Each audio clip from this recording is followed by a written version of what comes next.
Hey, good afternoon, and welcome to a special afternoon edition of Breakthrough Walls, Ken Walls talking to Don Green, whatever you want to call it. Don Green is the CEO of the Napoleon Hill Foundation, has done more to promote Napoleon Hill's works across this planet than anyone I know, actually. So, Don, welcome, man. I'm glad to have you on here. Thanks, Ken. I absolutely love what I'm doing, and I think that's one part of. If you don't love what you're doing, don't do it no more. We just, as far as I know, we only passing through this place one time, but it's amazing that you be around people and they hate their jobs. They can't wait till Friday and they dread Monday. I mean, golly, there's too many things out there to do. I would rather go back to when I was 5 or 6 years old, picking up pop balls along the road and checking them in for. Back then, you got a penny, probably a dime now. I'd find something other I could enjoy doing, Yeah. but I said I'm not promoting it, but I'll mention it. I'm working on a thing. I got a lot of material.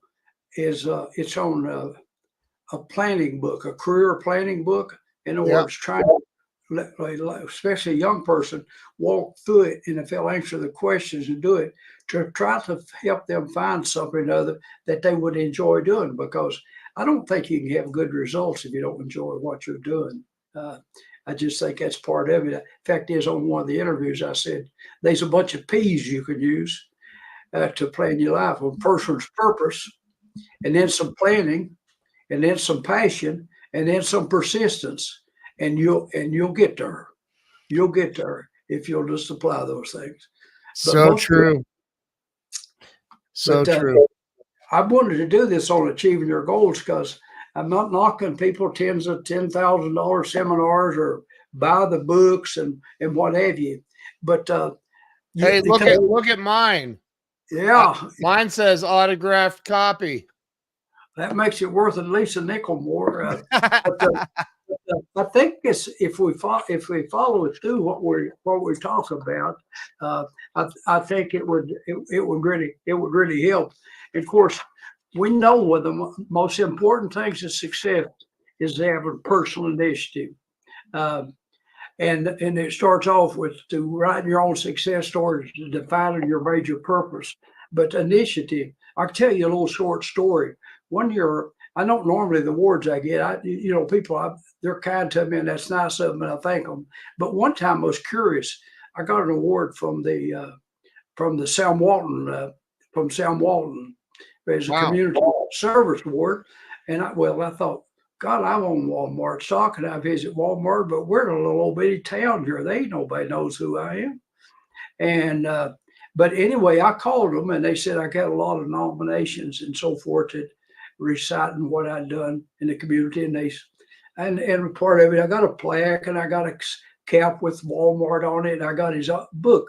And Sam tells the story was he liked to visit all of his stories. He was a Yeah. down to earth, and he visits the store. And old boy was manager. Sam looks down there close to the checkout, and they stuff on the floor, just trash or dirt or whatever. And he tells the manager, said that needs to be cleaned up. And the manager says, "Oh, we have a guy come by in the afternoon, and he'll clean up around the checkout lines." So old Sam goes to the back and asks for a broom and a dustpan. Yep. And Sam comes back out there and cleans it up. Now, I think he was trying to teach old boy a little bit of personal initiative, simply seeing something that needs to be done and doing it without being told, and doing it with a proper attitude. Well, And I have a question about this personal initiative thing, because you talked about a person finding their major definite purpose in life, and isn't that what you said? Major, yeah. And Zig Ziglar talked a lot about that. I know Napoleon Hill talks a lot about that. But what if my question for you, Don, and I'm sure you have an answer for it.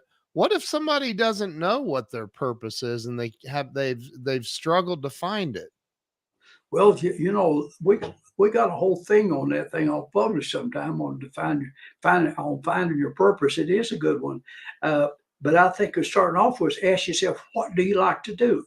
In other words, I have a niece that's just graduated from vet school, and believe it or not, she's valedictorian, and Wow. had a hard time getting her in the veterinary school because she went out of state, and it's harder to get in vet school than it is medical school. So I found a Wow. little school down at Lincoln Memorial University, down where the three states come together, and an old university that was set up to Abraham Lincoln to award the state for sitting on the side of the Union. But anyway, she graduated, but she grew up all her life loving to be around pets, animals. She loved animals. So you got to find something that you like. You know, if you like to write, if you like to uh, tell jokes, or what you like to do, then you can study it. You know, Ken, you and I was sitting out having a hot tea or a Coca Cola or whatever, and we get to talk about what we want to do, and you'd say you always want to be a certain something or other. Well, you can start studying it. Someone said you can study a few months on one subject, like for example, frogs. I have a story about it. It said if you studied every bit of the material out there you can find on frogs, you become a world renowned expert. Yep. You know, if something other, it needs to be something other you like to do. So many young people, I think, go to school to please their parents. Their parents, dad's a lawyer, wants his son to be a lawyer, and that's the worst reason in the world. Or someone develops something other. Yeah. I'm gonna make a lot of money. Well, if the goal is making money, you're probably not going to do very well. And just go out and start selling drugs if you just want to make money. If you find something that you like to do, and it's something that other people either you got to sell something or other. It's either something people want or something they need. Either one of them will drive the market, and you find out what they want or what they need, and if you can supply it a little faster, a little better product, or give a little better service or whatever, you're going to do okay. But you got to find something other, like you said. It's okay when you're 15, 18, 20, but somewhere or another up in your 30 or 40, you ought to find out what you like to want to do. Just like it's evident fact what you're doing, you're doing it because you like to doing it. If you don't, you don't do it no more. And you can get pretty good at anything if you have a passion for it because you want to study it. Me, as I read every self-help book and everything I can get my hands on, and more I know, the more I realize what I don't know, because it's a learning process every day with this social media and stuff that come by. I mean, I started in 2000 with the foundation. There was no internet. That's hard. That's hard to believe. In the year 2000, there was no internet. So they never done anything with the foreign market. They had Japan. Well, I got me a book, a catalog was published. It was about $295, if I recall. It listed publishers all over the world. Big old thick book. I mean, you know, it's probably 4 or 5 inches thick. Wow. And so I just started out, and it's listed alphabetically. I just started off and they listed their name, their address, their fax number, and so forth. They told how many books they published previous years and what their specialty was. So I just went down through there and selected them, and ones that had self-help and business and so forth. And if they'd published, 20, 30, 40 books or something another, and gosh. And I'd write them and longhand, and I was sitting in the office, just myself with a little desk about 3 by 6. It was given to me, and I went to Walmart and bought a phone and a built-in fax machine. And I had a little office in the cleaners. I had a dry cleaning business. I knew I was going to be using it to look after my real estate and all, not be running in and out the house. Need a little office to meet people, so I put in a separate phone line, and had to keep a door shut because of equipment noise. But I would write those things out a day. And so the lady that was a secretary with me, worked with me at the bank. Notice I said with me, nobody ever worked for me. Right. Worked with them. I did my part. And she would come by the evening away from home, and she would type them up at the night, drop them off the next morning on the way to work. And I would fax them in foreign countries. And the inquiries just come in, just one. I mean, right after another. They want to Think and Grow Rich, or they want certain books. Well, what do I have to do? I didn't have no PDF to send them. I had to do FedEx, and I'm running off the bat. I'm starting running $5, $6, $7, $8,000 a month FedEx bill. But so Wow. when the internet came out, that was an absolute blessing, because if you're sitting over in Germany and you want a couple of our books, you're not very likely to license them and pay me a good advance on them if you're not even able to read the books. Right. So we sent the books out, and that wasn't assured that they was going to buy them, but at least we had a chance to review them. So, but they only had 16 books when I started, so that wasn't too awful bad to get 16 books and get them on a PDF. But then as we started doing more books, today we have 125 or something like that. They tell me I've published more than 100 some since I've been here. I'm only talking about English. I'm not talking about the 500 plus foreign publishers. The other day I looked, we got 40 some publishers in Russia alone. And but we're in Iran, Iraq, and Turkey. I mean, you name it, Ukraine. I mean, I had the life when a couple of months ago, I licensed Ukraine, Outwitting the Devil in Ukraine. Wow. I wonder what they're thinking when they licensed that book, Outwitting the Devil in Ukraine, with all the problems they got. And they wired the money. And through all this bit, we never had any trouble. We've never had any trouble with all the money is always handled by wire. And we've only, since I've been here, and it was last year, I've only had one intercept. It was $25,000 from France, and someone intercepted it and had it diverted to. They set an account up in Chase, Manhattan, and wow. They touched them people and told them that our bank had changed, and they wired the money to account in Chase, Manhattan in New York, which wasn't us. It's the only time we've had anything happen. But let me ask you a question, because I've had you on. I don't even know how many times I've had you on live stream now, and we've done Amazon, but you've written or published all of these books. Obviously, the most famous book, and I've heard that this book has made more millionaires than any other book ever written. What made you decide to write this book, Achieving Your Goals? Well, why does the world need this? Well, I think it just kind of condensed what Hill's talking about. I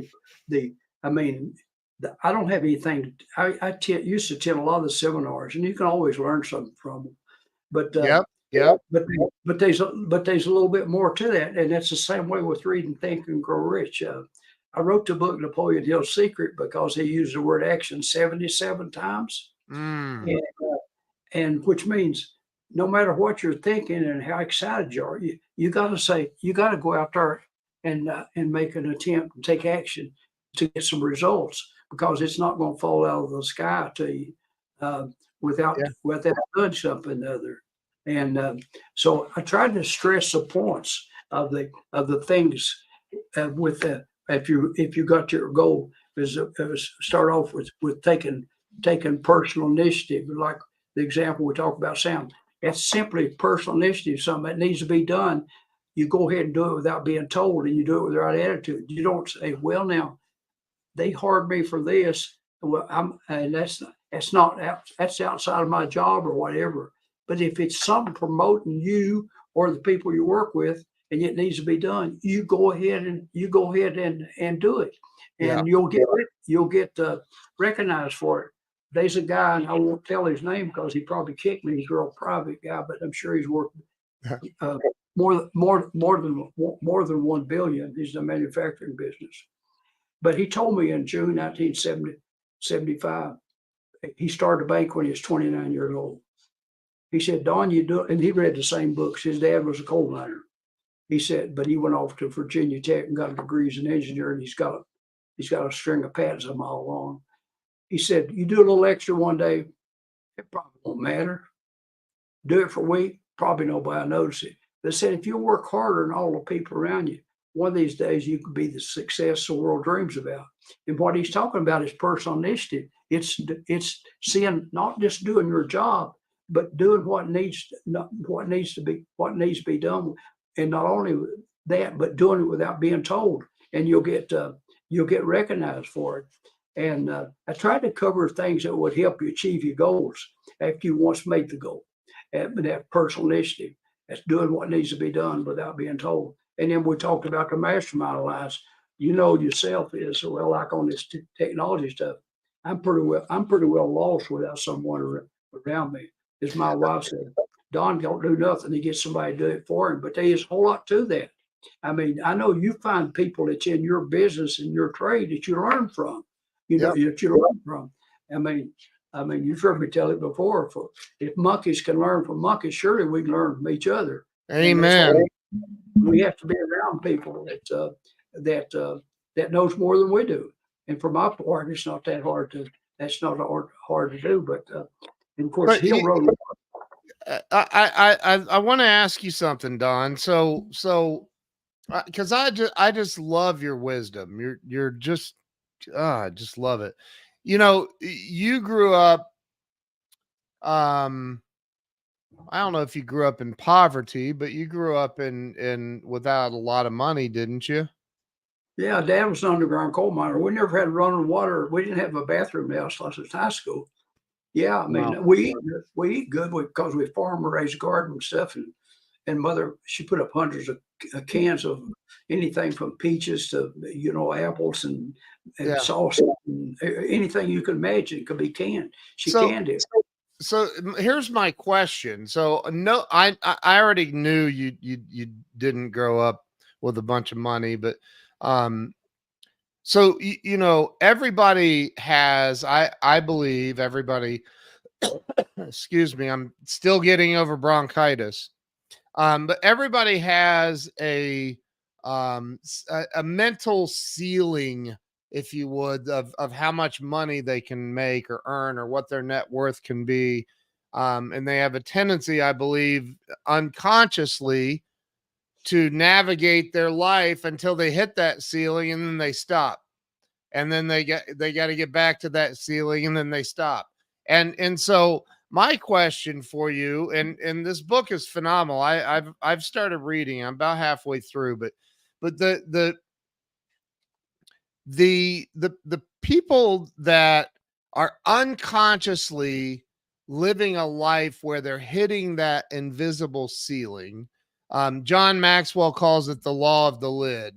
But they're hitting that ceiling. How does, I mean, I assume you have a net worth of at least a couple $1,000s now, but like how do you break through that? How do you teach people to break through that ceiling that's holding them back in life? Well, they have to learn to develop a belief system. I've used one of Ralph Waldo Emerson's quotes, and I think it explains it all if they would just realize it. And I'll include myself in it. He said, if we only knew what we was capable of, we would simply amaze ourselves. We are each capable of doing so much more. And I've tried to use the example. Sometimes I use Roger Bannister. In 1954, he was a medical student over in England. Yep. And nobody had ever run a 4-minute mile. The record that stood was 4 minutes and some odd seconds by a guy from Scotland. And it was in 1892. The record stood from 1892 to 1954. And Roger Bannister was the first person that run a mile in under 4 minutes. Now, the doctor said you couldn't do it. The heart wouldn't stand it. It was just accepted by most of the people in the world that you couldn't run a mile in less than 4 minutes. Roger Bannister thought he could do better than that, and he was just an amateur, and he finally did it. Well, here's what happens, Ken. After he wants to run it, you can look it up on the internet. 1954, he ran a 4-minute mile under 4 minutes, the first person. Today, there's been several hundred people run a 4-minute mile. Yep. So things are only impossible until somebody does it. Right. Even high school boys have run a 4-minute mile, less than 4-minute mile. So we have to develop a belief system. I know one place I read Napoleon, he talked about like things that holding you back. He said, can't imagine there's a little demon sitting there on your shoulder. He said, well, Ken, you can't do that. What do you mean have your own show? You don't know the right people. That takes money. You ain't got the money. You're going to be embarrassed. Your wife's already told you to get you a job at one of the fast food places. And he said, first thing you do, you knock that little demon off and says, I can, I will show you. And so I think we have to develop a belief system that I have a little bit of internal dissatisfaction. I think I have a decent attitude, but I always know I can do a little bit better. Mr. Stone stressed that. He said, we all, and that's what gets you up in the morning. You know, you can do a little bit better. You can reach a few more people. And I think that not being satisfied, that little internal dissatisfaction is enough to drive you. I mean, the money is fine, but I know the more that I do and the more it comes up, then that simply means I can help another kid or a few more kids and what have you. That's the reason last year I started a fund for the high school kids in our area of 8 counties plus one incorporated town, that they can take our online course through the university. We pay for it. We recruit them. We pay for it.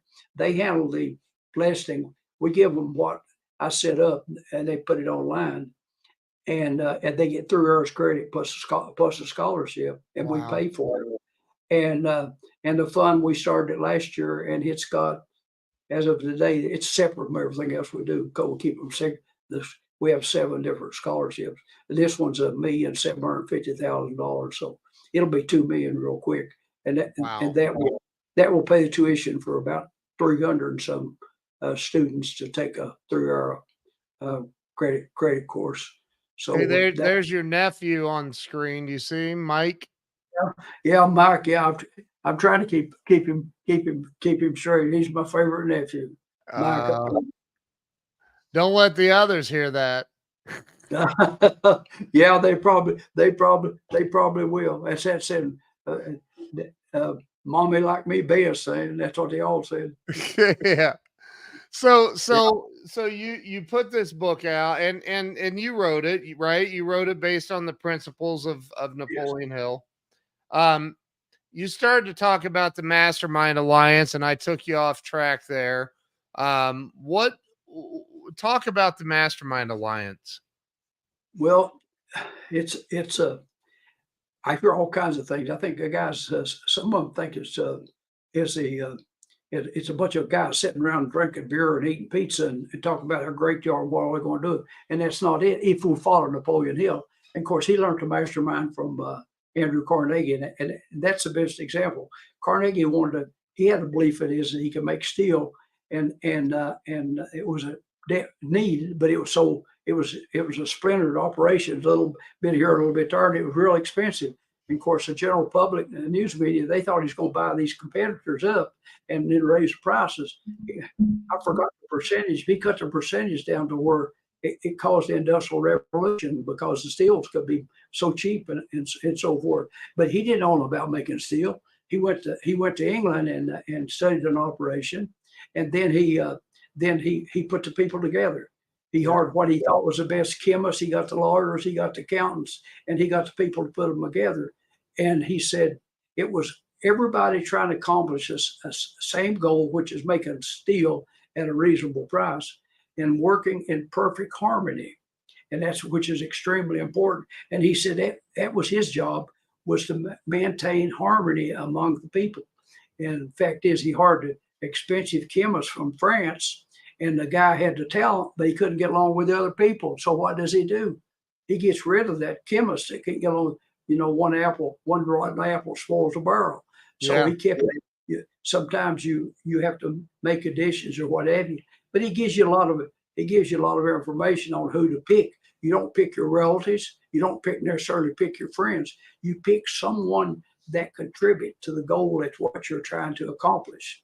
And those people have to be motivated in some form. It's usually compensation, but a lot of people would work with you. For example, I think I used one time, if you was doing a community project in Wilmington, North Carolina or something or another, and you might could invite Michael Jordan because that's where he went to school is, but he surely wouldn't be working with you to do something for money, but he could be motivated by the fact it's helping his school where he went to school, his town and so forth. So people are motivated by different things, but they have to have some kind of reward, or otherwise there's no reason for them to be involved in the mastermind. But so much more can be accomplished with a group of people working together, whether it's man and wife, as he'll use, or it's 3 people or 4 or the number of people.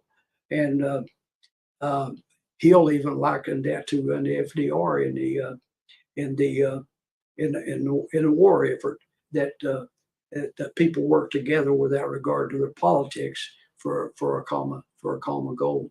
But it is important to learn to work with other people, because there's just so much more you can get done. You can't do everything yourself and not do any great volume. You have to have a mastermind.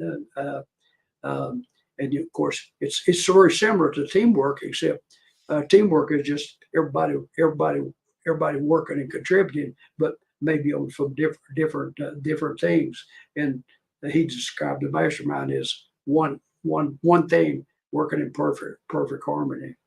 And I think we got all kinds of examples throughout history of and I never read about it anywhere until I read about Hill and Carnegie. If it's anything older than that, I haven't seen it. You might liken the Bible to it in the sense that the Jesus and the apostles. That's probably a pretty good example, because they had common goal. It's true. I love the mastermind. I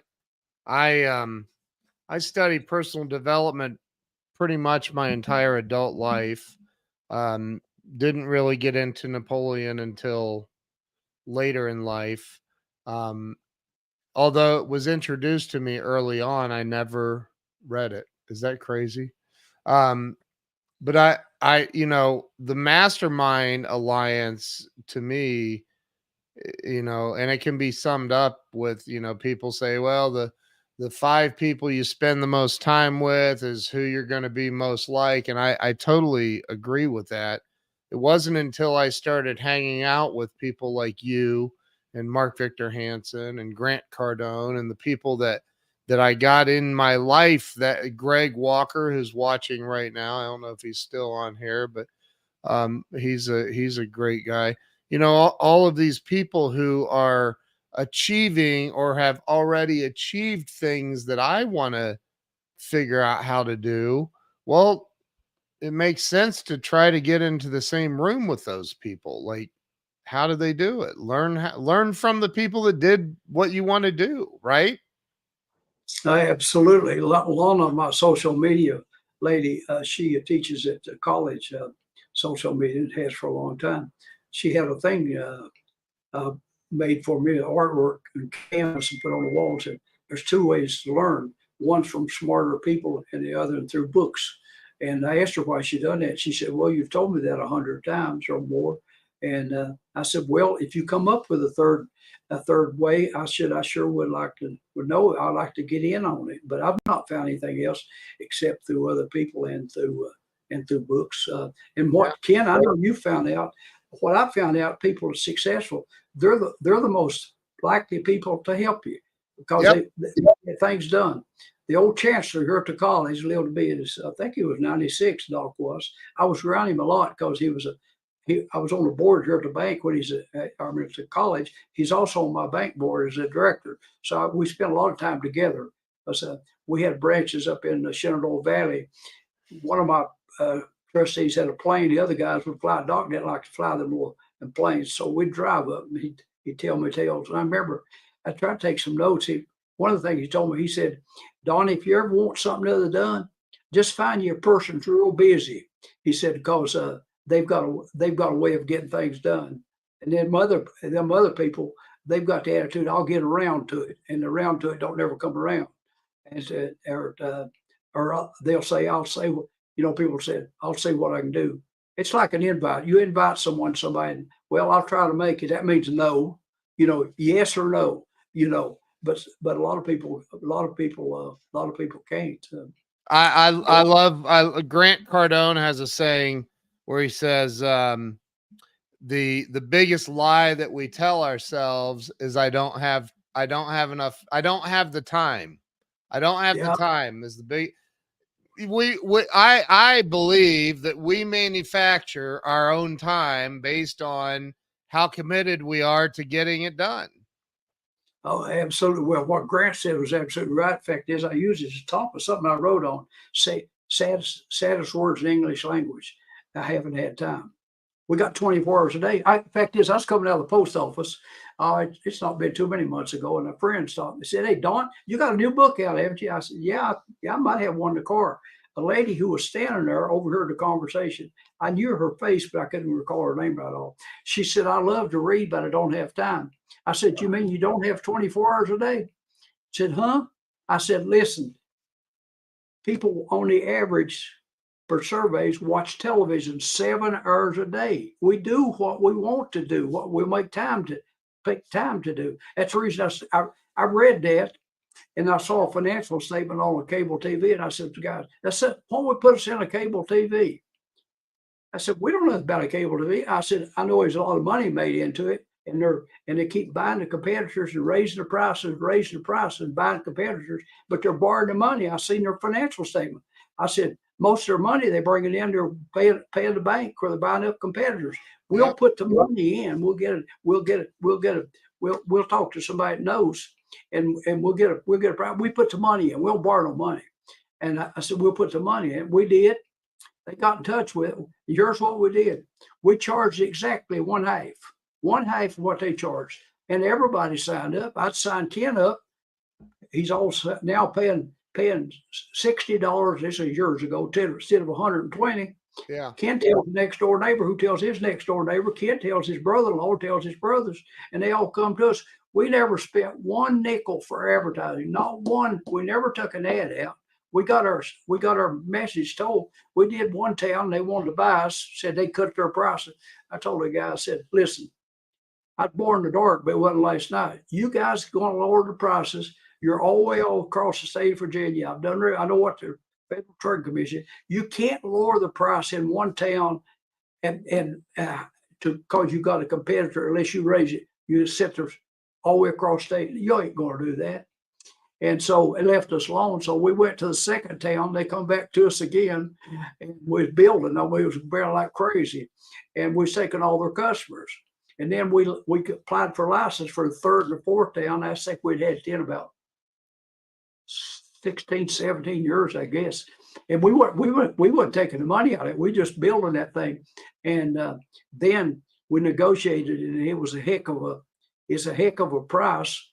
And they said, "Okay, we'll issue stock." I said, "No, if I can't deposit in the bank, it's got to be a cashier's check." And the other guys, "What do you think?" Two partners, they said, "One said, well, stock would that be a good thing?" I said, "Yeah, if it's a listed stock, it is, but it's not a listed stock." And I said, "It's not easy marketable. I don't want nothing but cash." So within 1 year, if they paid us out, the man who founded the company, he went to prison for embezzlement from his investors, and so did his son. And that company now no longer exists. It's part of Comcast. So it was a good experience. It was a good experience for my wife. Said, "I can't believe you've got a cable TV company. You don't even watch TV." I said, "Everybody else does." But That's it was true.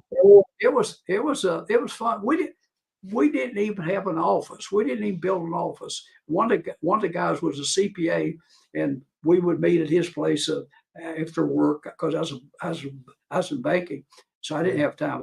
We'd meet about every month or so and make decisions on to what shopping networks to put on and so Wow. forth.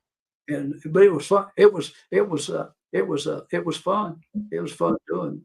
Uh, Well, you know, the third part of this book is going the extra mile.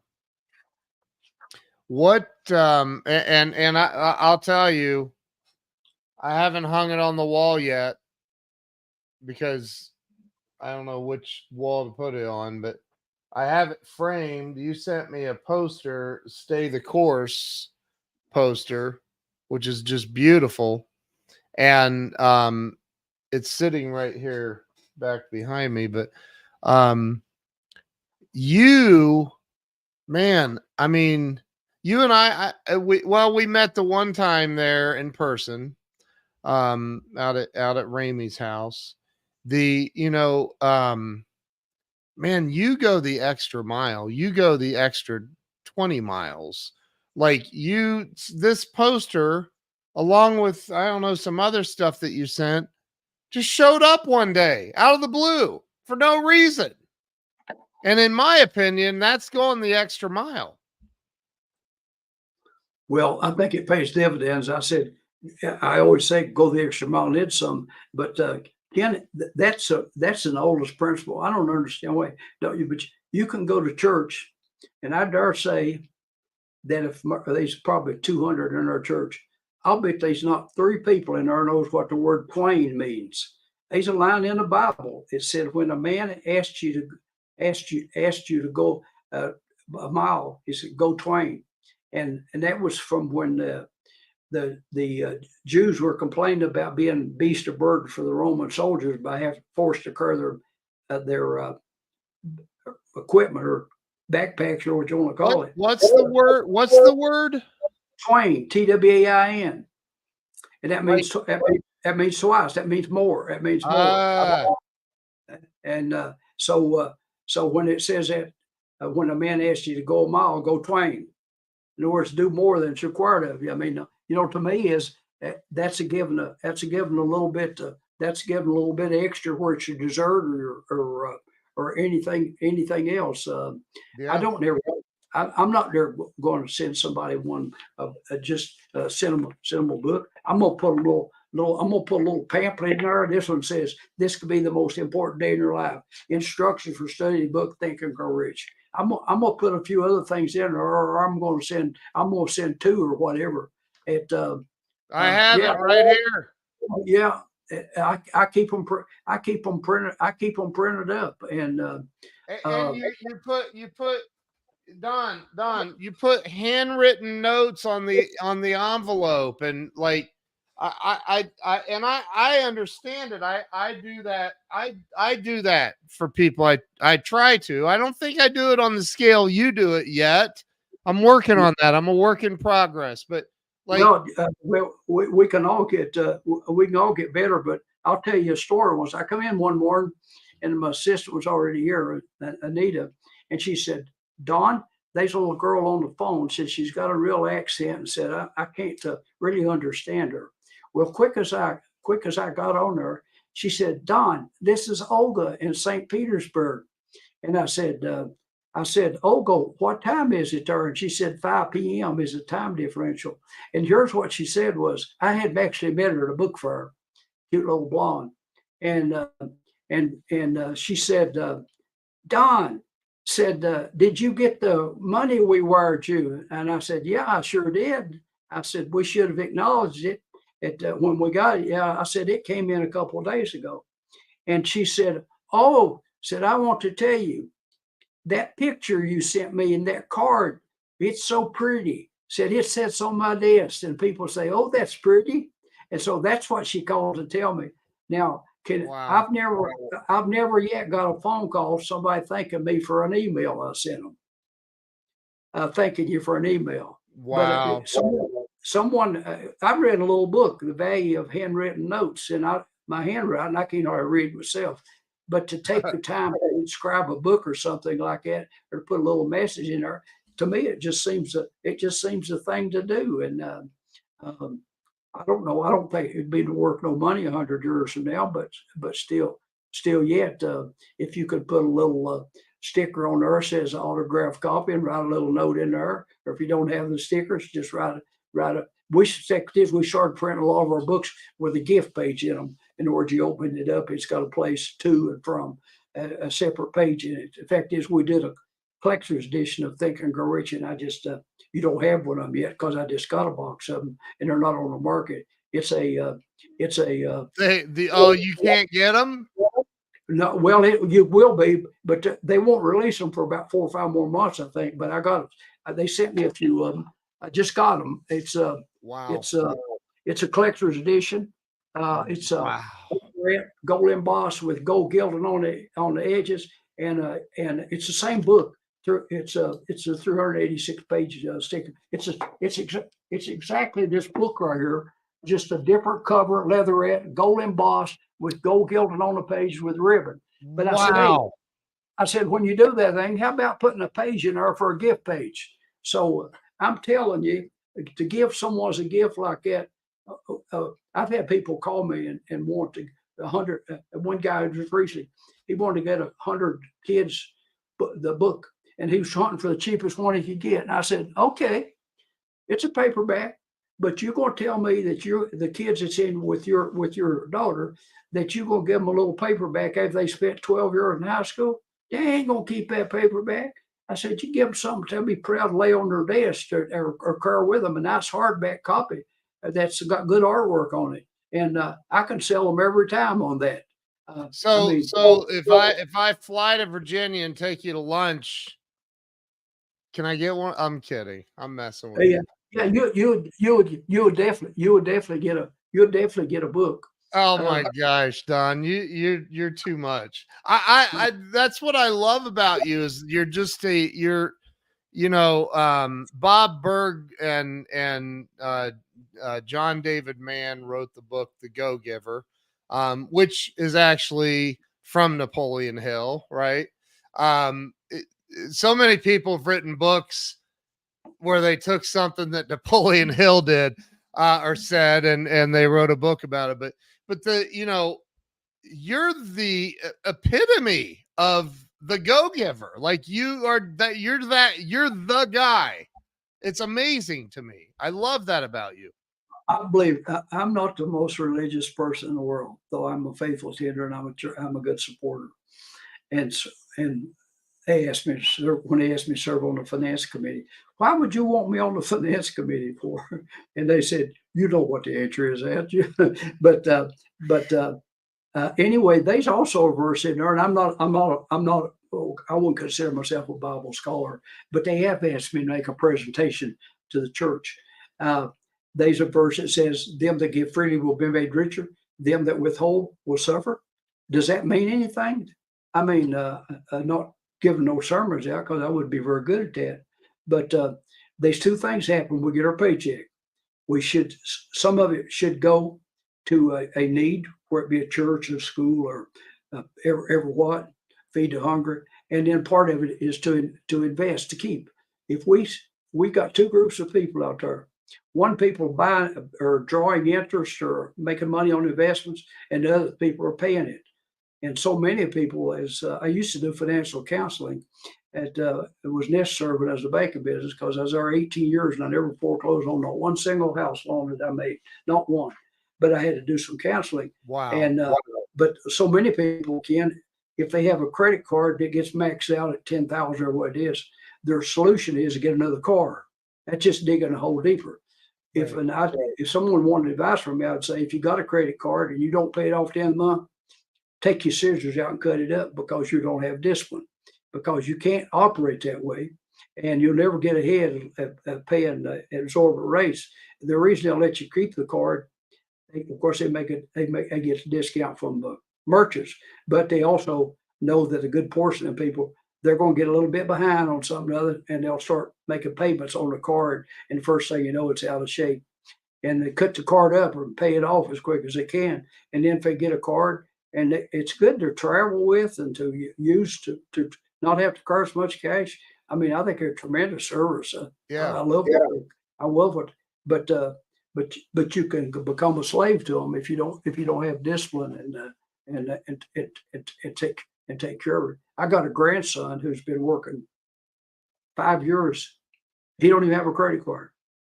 The kid's been through college and he works in the finance industry. I asked him about how'd you get by. He said he used a debit card to buy his groceries and he goes eat out or pay his gas. So he used a debit card. And I just told him, I said, just be real careful. Your statement, I said, the thing I have about the debit card is someone empty your bank account before you know it. But if it's on a credit card, you get your statement. Look, I didn't make that $200 purchase in New Mexico. Yeah. And you can call and before they take it out of your account, the debit card, they take it out for you. You don't even know when they took it out. You know what though, Don, I got in trouble doing that years ago with credit cards, and I said I'll never have another credit card. I don't need it. I don't want it. If I can't afford it, I'm not buying it. And I don't have a credit card. I'm 55 years old. I do by choice do not have a credit card. And I'm really good at putting things where they need to be just in case something like what you just said happens. So, you know, I think you're right, man. And that is something that especially in America, we're so far in debt. I know a friend of mine that's a dentist that has been a dentist for years. I mean, years and years. And his wife's a dentist, and they're still paying off their dental school debt of $300,000 each or something. You know, it's like there's so much debt that's accumulated and it makes people go into survival mode and not be willing to give, not be willing to help out other people where they need to. Well, yeah, if you can't take care of yourself before you help others, I've seen a bumper sticker that says, "If you want to help poor people, don't be one of them." But and honestly, and you look on the internet, probably the biggest cause of divorce is not infidelity, but financial problems. Yep. He blames her and she blames him. You're spending $50 a week to get your hair done. How much money you blowing at the golf course? You know, instead of sitting down and saying, "Hey, we're going to have to quit eating out. We're going to start taking our lunch with us, and we'll just go out and eat one night a week, and so forth. And we're going to pay this credit. We're going to pay extra on this credit card. We'll get it paid out, and have a plan, and work that plan. Plan your work, and then work your plan. And to get you set, because really, if you don't have financial freedom, you're under a lot of stress. If you go home, you come home with your wife, and she says, "Well, Ken, let's go down to that new restaurant." And he said, "I've heard about that place. It's good, but man, it's expensive. We'll have to wait till the first of the month to get we get our check." That's not living a good life. Eisenhower said, and I used that quote in one of the books. He said, "If all you're getting out of life is food, clothing, and shelter," he said, "they get that in prison. Life's a little more than that. Life's a little more than that. You should have a little money to travel and to do things to help other people." I wrote that book with Jim Stovall as my idea, right on giving, gift of giving, that we do things while we're living, and we see the effects of helping a kid go to school and so forth, and helping people that has got no means of helping you back. Just the fact that it needs to be done. But maybe when they see what was helpful for them, they'll pass it along and do it for somebody else. You know, the part about giving is near and dear to my heart. I used to live in Atlanta, and I went to one of those big super churches that's televised and all of that. And this pastor gave out one Sunday, had the ushers go around, and you took an envelope out of everybody got one envelope. You open it up, and it had a little 3x5 card with a brand new $1 bill stapled to the back of it. And it's the scripture, Malachi 3, bring the whole tithe and offering into my storehouse, and my children may have food. Test me in this way, says the Lord Almighty, and see if I will not throw open the floodgates of heaven and pour out so much blessing you'll not have enough room to store it all. And I happen to have that memorized because, Don, I still have 35 years later, I still have this card that I've carried it in my wallet until it almost fell apart. And I still have, and I was homeless when I was a raging alcoholic. I was homeless for a while.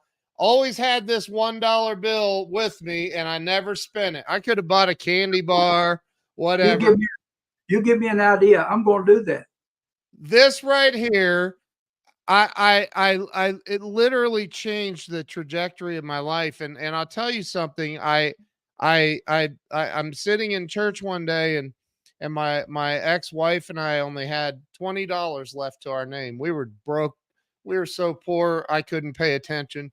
And I said, she had the $20 in her purse, and the plate was coming around. I said, give me that $20. She said, why? I said, I'm putting it in the plate. She goes, no, you're not. I said, I am. Give me that $20. She was madder than a hornet. I said, give me the $20. I'm putting it in the plate. And she's like, I can't believe you're doing this. I said, I just have a feeling. I just have a feeling that we got to put our faith in God, that it's going to be okay. I put that 20, and it left us with $0, Don. No checking account money, no nothing, no. And after service, I go up and we're talking to the pastor and his wife.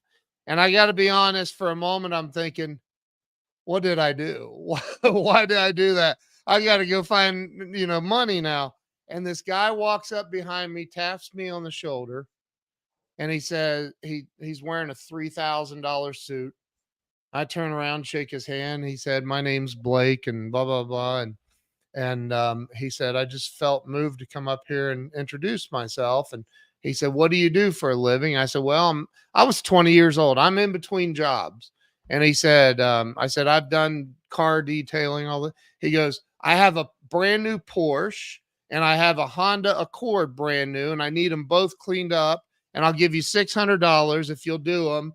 And he hands me 3 $100 bills. Mind you, I go into church that day with a $20 net worth, and he hands me $300, says, come over to my house tonight for dinner. And I'm going to give you the other $300, and you take one of the cars and bring it back. And so, Don, from that moment at 20 years old, it was like God said, stop being a selfish little butthole and start giving, start helping other people. And the moment that I went out, I mean, you talk about faith, maybe it was just stupidity, but I thought, we only got $20. What do we have to lose? Let's just put it in the plate, give it to God, and see what he does with it. And man, within 15 minutes, he multiplied it. I don't even know how many times, but that's how much I believe in giving and helping other people. That's how I live my life. And that is how you live your life. I know it. I see it. Absolutely. And I'm so tickled to do my tax returns. I got the people that did it when I was a bank at the same firm, done 40 some years. So they got all my records, and I had to do the gift tax thing and all that other thing. But to see how much I gave during the year, accumulate all that. And of course, I know from the church, they have a CPA that does them. He'll give me a thing that shows 26 Sundays. I write 2 checks every Sunday. I write one for the church, I write one for the mission. I put it in there. So, Wow. So they're talking about 104 checks to the church. So, but then I have a lot of other. I like the Shriners, and I like St. Jude's and Billy Graham Association and some others person. And the college, I'm a major. I was a volunteer of the year last year at the college. The year before, I was benefactor of the year. And I was volunteer of the year 20 years before that. So I've tried to do what I've been absolutely blessed. And man, and you're not supposed to boast about it, but I can remember last year their kids. I followed the girls, and they played in the state championship. They won it 5 out of the last 7 years. Last year they lost it. The little girl that was a star, she's just she had hurt her ankle. She on a play and going up for a rebound, come down wrong, and she couldn't really run. She's faster than lightning, but they lost by 4 points. But anyway, my brother-in-law and my sister, we went there and we checked out and everything, and it's probably it was up. I usually eat breakfast early, and it's 10 o'clock or or uh, or 11, and we went to an IHOP, and this during this period of time when they have a hard time restaurant people. There's all kinds of people in the lobby waiting. I could look there and see that they they was empty tables. Our tables hadn't been cleaned off, and so I seen a girl go by and I give her $20. I said, I can't stand here all much longer. I said, you find me a place to sit down. We'll sit at a dirty table, and so the lady did see us. Then she came and cleaned the table, and she sat where I could see the kitchen. She was helping in the kitchen, and I mean, she was just, and I would say she was elderly. She sure wasn't no youngster, and big lady. And so my sister said, Don, you paid for the whole tea paper. Let me pay for the meal. Okay. She said, she's not charging you because you already tipped her. So she come over and I started to leave. I gave her $100. We're in Richmond, Virginia now. I'll never be back at this place again. She grabbed me and hugged me. She said, you don't know how bad I need this. She said, you wouldn't marry me, would you? I said, I wouldn't be of very much help to you married, but it was fun. It was just very enjoyable to say that you could take $100 and make someone feel that good and all. It's just amazing.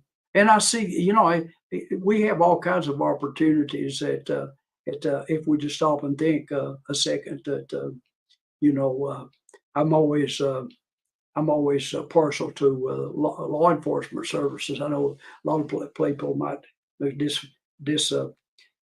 disagree, but I can always remember when I was a kid, my mother had a brother that was a deputy sheriff, and he was murdered, and my dad told me that my uncle was making less than $200 a month. Of course, this was right after World War II, and there was an incident occurred where this guy went AWOL. And they sent papers to the sheriff's department to pick him up, and they did. And they met him with the MPs, and they sent him to prison. You don't go AWOL during the war. It's World War II. So they got out of prison. He got him a gun and got up in the woods across my uncle's house, and my uncle and his wife was holding hands. Someone was coming by to take him out to dinner, and he shot him and killed him. It's always have partial to them people, knowing to protect us for the amount of respect and amount of wages that most of them are paid. So Yeah. I love to see 2 or 3 of them in a restaurant somewhere and just tell the waiters, them guys sitting back there in the corner, would you bring me their ticket? And I don't know them and never see them again, and pay for their meal. That's just can always remember my uncle for that. But though, isn't it true that sorry, I've had bronchitis for 30 days and it just randomly shows up. But everybody needs help. Everybody needs to feel important and wanted and right? Am I wrong? I feel like everybody needs that. no, Maslow's thing on actualization, the most important thing in the world is to feel to be appreciated. It's to be loved, Right. to be wanted. Ain't nothing can take a place of that. Money can't take a place of it, and nothing else. It's you're not a worthless thing, and that's all you got to do. Is I learned a long time ago is to give credit for the people I'm working with. I take care of everyone. I never had an employee leave me when I worked because it wasn't going to be treated nowhere else. Is Don Drew, and then to the board is I guess I was arrogant because I never asked for a raise in my life. I can remember one of them, we had this old real estate guy, and he's real old, and he said, we've took care of everybody like Don said, but said we never discussed him. Said we don't need to leave the room and discuss what kind of salary we're going to raise his pay to. And one of the large stockholders said, Mr. Brown said, look at the income statement and leave what Don's doing. He said, we're going to pay him and then get out of here because I got things to do. And he said, if he don't perform next year, we throw him out the window. And they always took care of me. They always, and the same way with the foundation. He said, you guys, I'm doing this. You need to pay me more. They can see the numbers. They get a monthly report. They know what we're doing. They see all the publicity and stuff we're doing. And if you take care of the people, you take care of the people that you're working with, they make you look good. Because I'm lost with that. I'm gonna give them credit. I don't need no credit. I don't need no recognition. I take care of the. I mean, Zane had set this thing up on this interview. He came to work with me in the eighth grade when he was 14 years old, and I started him at $10 an hour. He worked 20 hours a week. He worked all the way through high school. He finished college in 3 years, and he got a master's degree since he's been working. He's been working here with me for 12 years, and he's only 26 years old. He bought his first house when he's 21 years old without any help. And he started college at age 17 with a stock account, buying stock, and he had a retirement account that I helped him set up. So we have to have those type of people, and you couldn't imagine. I'm good to him. I let him off at 3 o'clock every day because he's got 2 little kids in daycare, and his wife's a nurse, and she can't get off. He comes in early, runs my stuff off, but he leaves at 2 o'clock a day, pick up his 2 little girls. And I take care of him. That's because that's what we're supposed to be doing. It's just an investment. Without good people, golly, I can use my cell phone to call you or to send you a text message, but that's about the limit of it. Really, I've thought I do have ample stock. So, but and that's an I-15, but they should make them give old people like me when they sell them phone. They should give them lessons. Ain't nothing comes with that thing but a charger and that. I've thought, because I'm a tech geek, and I help a lot of people learn their cell phones and some of the tricks that they'll do, and I've thought an awful lot about doing some classes, but my goodness, I don't. It'd be hard to do online teaching people, but I don't know that there's. Again, that's something that I do a lot of live streams where I find new technology and I teach. I bet you a program that and that stuff, and with someone like Russell Brunson, what he does, and in other words, everybody's got a specialty. One of the stories I read was a guy, he saw that some guy posted pictures with dogs, so he got the idea, and he got on the internet. He don't have one now. This guy didn't have one of them. And he collected hundreds of pictures of golden retrievers and packed them together and sold them, marketed, made a lot of money. Yeah. So if you got one thing, like you could teach people lessons on that, that they could get some 2 hours or something other instructions by paying you what you wanted to charge them, $59 or $79, and you got enough what you decide to do it on, and you got enough of them, the publicity, there'd be a stream of money coming in.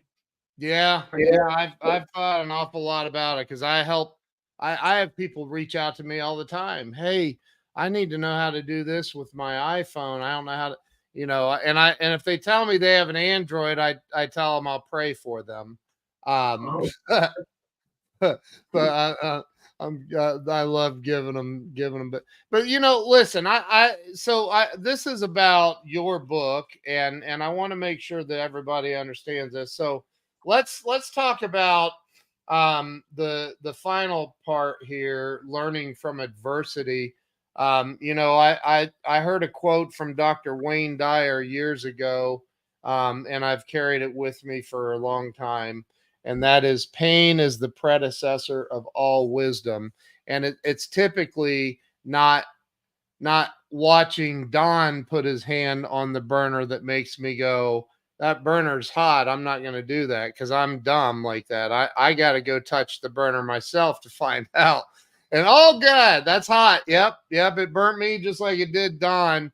Talk about the learning from adversity thing, because I think that people see failure in the wrong way. Like, I think that people see failure as a bad thing. I see failure as a good thing.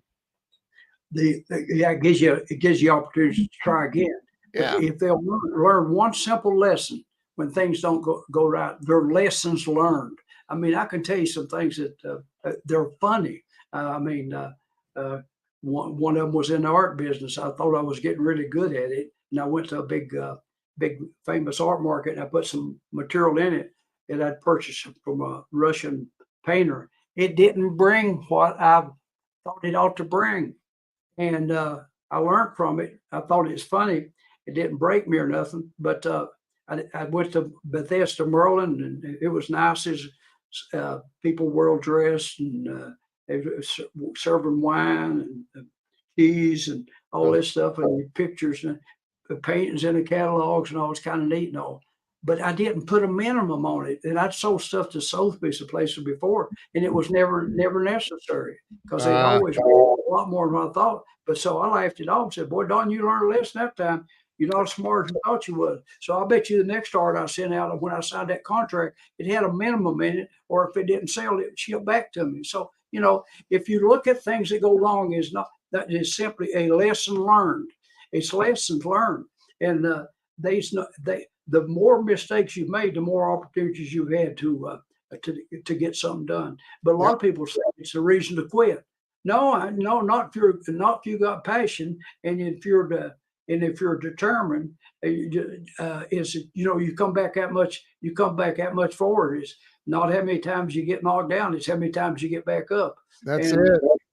And sometimes things can go so easy. You can maybe get overconfidence, and it's necessary to have things that confront us. We can look at them as as an obstacle or a stepping stone, either one. I said, if you can't go over the mountain and you can't go under it, drill through it. I said, there's always a solution to it. I did it. You talk about doing Zig Ziglar. I did a fundraiser at a Christian college in Pennsylvania, December 19th, 2003. I know it. He took my picture and he signed it, "Don, God loves you, and I do too." And he sent it to me. It's on my wall in my office. Wow. And he said, everything in life comes down to how bad do you want it? Amen. How bad do you want it? And that's me as I was driven. I mean, I made $3 when I was 5 years old. But $3 was worth more than selling $1 million piece of real estate, because it drove me when I found out I could make some money. I never asked my dad for a quarter in my life that I could ever recall. I did. My mother asked for $8, and you'd think I'd try and rob the bank to join the Boy Scouts. And she said, "Honey, we can't waste your money. Your daddy calls around that mines, he might get killed, and we wouldn't have no money at all. That's enough to scare you to death." She said, "Once you mow your uncle's yard, don't he pay you a quarter every time you mow it?" "Yeah, I push more." Said, "He ain't got enough but them girls." And I picked up ball. I made more than that much money, but I decided I didn't want to go into the Boy Scouts. I'd rather had the money because it'd been my money, and I learned to make the money. And I can list you dozens and dozens of things I did to make money as growing up, from cutting Christmas trees to getting corn out of the garden to picking wild strawberries to feeding the mines ponies in the mines on the weekends when there was nobody there, and just on and on. I sold mistletoe at Christmas time. And the zoo. Mike just said the zoo. I remember the zoo. That was the best word. I guess I can tell it. I guess it's tell it. You've said it before. Do it, definitely. I made a lot of money in high school, and I said, "Daddy, do I have to pay tax on this money I'm making?" He said, "Well, kids don't pay taxes," and I took him for his word. I never did file, so they'd have to come get me because I was in high school. But no boy was in it. I think he was about 2/3 Indian. He taught me how to catch rattlesnakes. and we put them on the exhibit, and I charged a quarter to see them, and then acquired some little souvenirs, and got Dad to help me put up a little shack of a building to put the souvenirs in, and I learned a lot. Ken, if you stop there one weekend and you bring some fed people there, and see, a lot of times people would bring, they come in, they go up, they left here to go up north, Ohio, and when the coal business got bad, they went to Ohio, Michigan, Indiana to work in the car plants and so forth. They come in, there wasn't a lot of places to take them. You know, we had a lot of entertainment, got the outside. But if you come and you bring me people and you say, I bring me some friends, I'd recognize you next time you come. And I'd say, Ken, you don't have to pay me none. I appreciate you bringing these people. Why don't you do me a favor and show them around, show them which snakes which with rattlesnakes and copperheads and so forth. But I added stuff to it so it's making money. I had a bunch of monkeys and black birds, some exotic birds and so forth. Oh my God. And, but I learned that. I learned that. And the old boy drove a box truck. I said, Ross, I'm selling y'all's Coca-Cola. Y'all should put me some signs up down the mountain. I ain't got no money. I say y'all put them signs up. You can put Royal Crown Cola on it, but put down the bottom of it, love Indian Mountain Reptile Garden ahead. And I learned to make, you take a quarter souvenir and you put a little sticker on it, said Indian Mountain Reptile Gardens, and I still got a few of them. You could get $1 out of something, you give a quarter. Mike said, tell them about the story when the bear got out. Yeah. They called me at school, and I was driving an old 36 Ford. And they over the speakerphone, Mr. Beverly's class, they said, Mr. Beverly, is Don Green in there? Yes, he is. Well, he's got to go home. His mother's on the phone. She's scared to death. His bear got out. So it probably took me about 10 minutes drive. Like that to get there, and there's traffic everywhere stopped, and he's just running around in the fields, just cutting it. And the bread man, Monroe Moore, drove a Kern's bread truck, and I said, Monroe, give me a dozen of them little Davy cakes. You remember little Davy oatmeal cakes? Oh yeah, a dozen of them cakes, and I heard, hey Sammy, and I take that cellophane, I take it off, and I throw that cake to him where he spelled them out, and he'd eat it. And I kept backing up. I get down, he's eating 11 of them. I got one left, and I got him to the door. And I pitched it in there, and I didn't pitch it very far. And he gets up there like that. I know what he thought, he could get that and back out. And just as he got a hold of that, I was behind him. I kicked his butt, and he jumped in there, and I shut the door. I thought it, but you know, it's funny. I was the only one in the family that thought the thing it was funny. I thought it was funny. Oh my God. Grandma was visiting with us, and she told my dad, she said, if that boy don't get himself killed, he's going to get somebody killed. But I thought it was funny. But they did. But I got in there. I learned to wrestle him and play with him. I wasn't scared of nothing. I guess I didn't have good sense. But, oh my! Do you ever get bit by a rattlesnake? No, I got bit in the britchy legs, but didn't. It bit my their fangs into my britchy legs. It didn't get into my skin. Wow. But I come kind of close to it a few times, showing off. I got bit by a black snake one time. Has anybody ever thought that there's might be something mentally wrong with you? Oh yeah. but I tell them they did Marconi the same way. You know, Marconi. Yeah. Oh yeah. I think I honestly think that most of us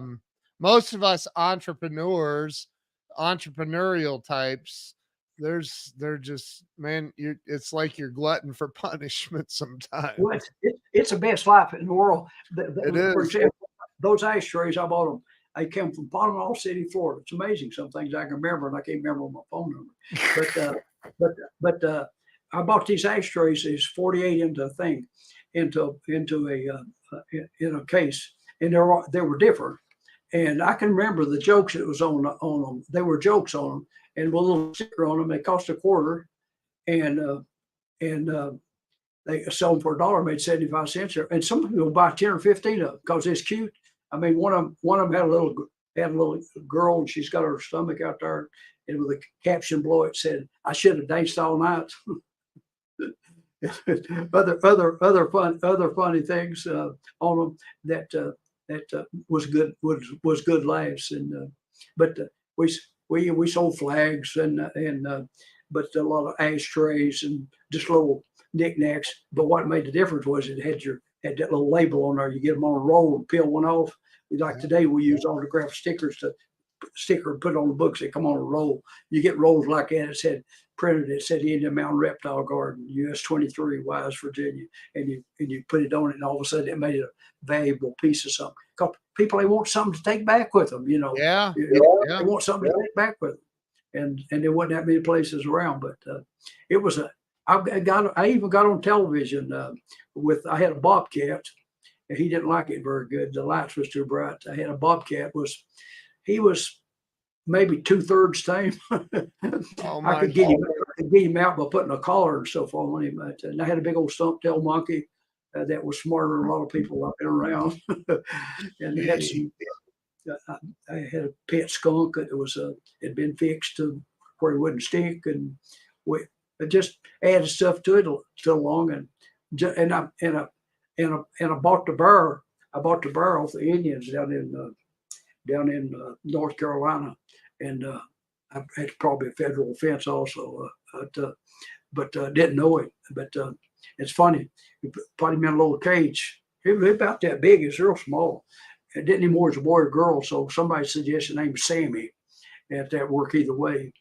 And but he grew fast.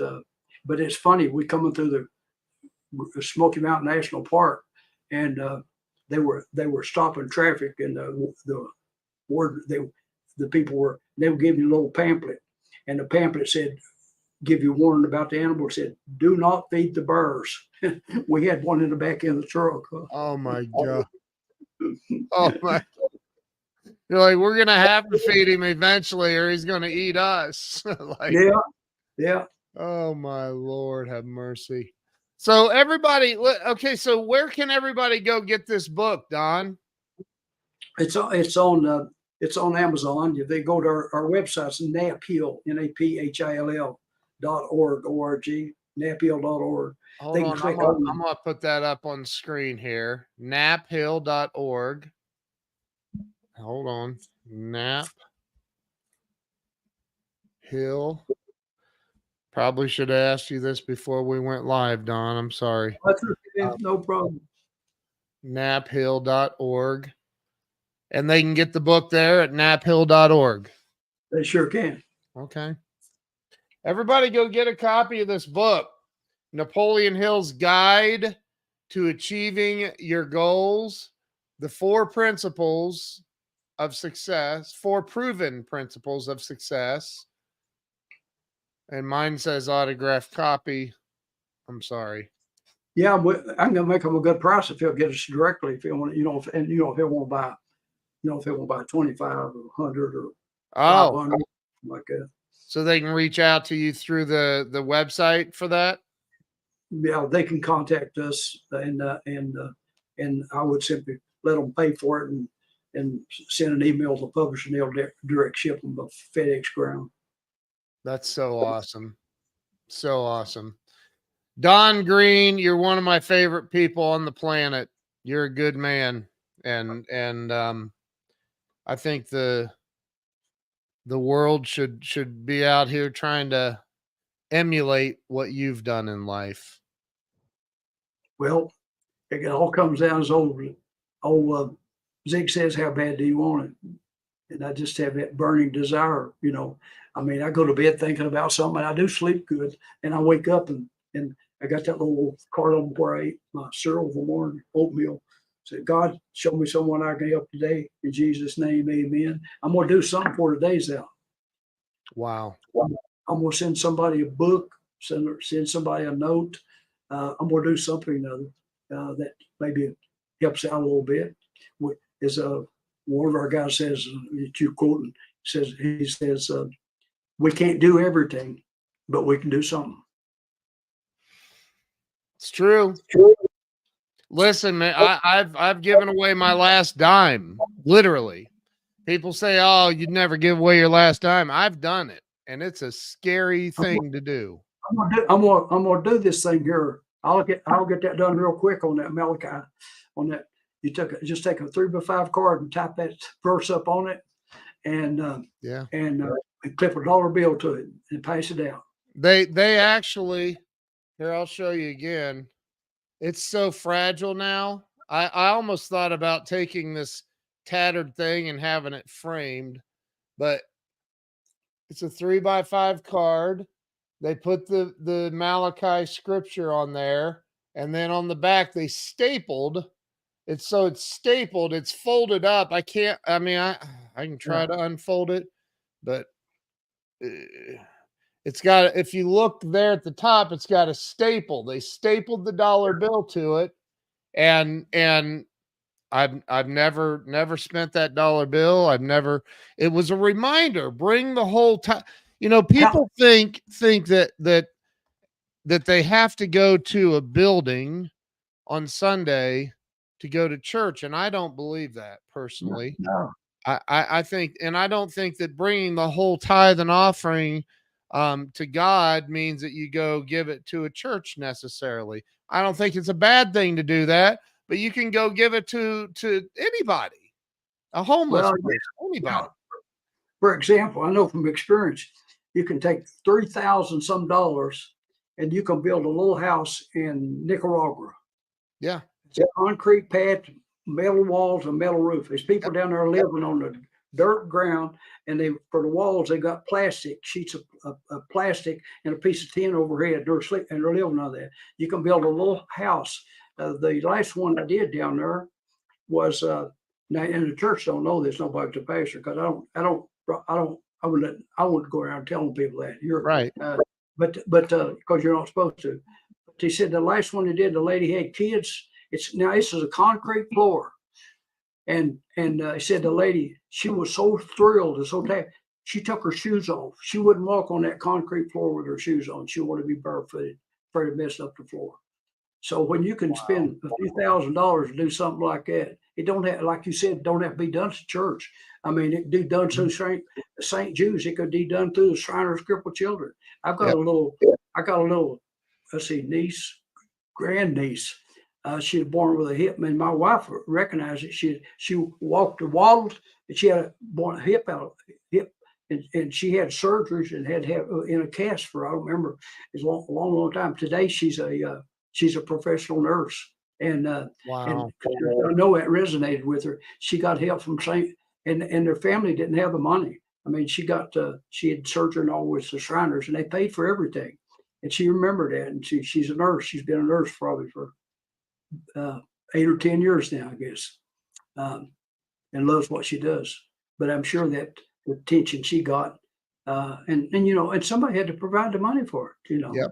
So somebody had to provide the money for it. And I hear what you say about we're not supposed to tell about what we do, and I agree. If you're walking around doing stuff just so you can brag about it, well, you're probably not going to be blessed, quite frankly. But I do think that it's not a bad thing to share a little bit here and there, because it's an example or something other. Yeah. When I say something other, I just mean here's some possibilities. Can you think about St. Jude's? You think about the Shriners or what have you, whatever. But I remember our pastor was CPA. And went to for Presbyterian Church for a long time, and he transferred. But so he'd be close to his in-laws. His wife was an only child, and they were elderly. And he said, and I've heard him say it more than once: people send their money where their heart is.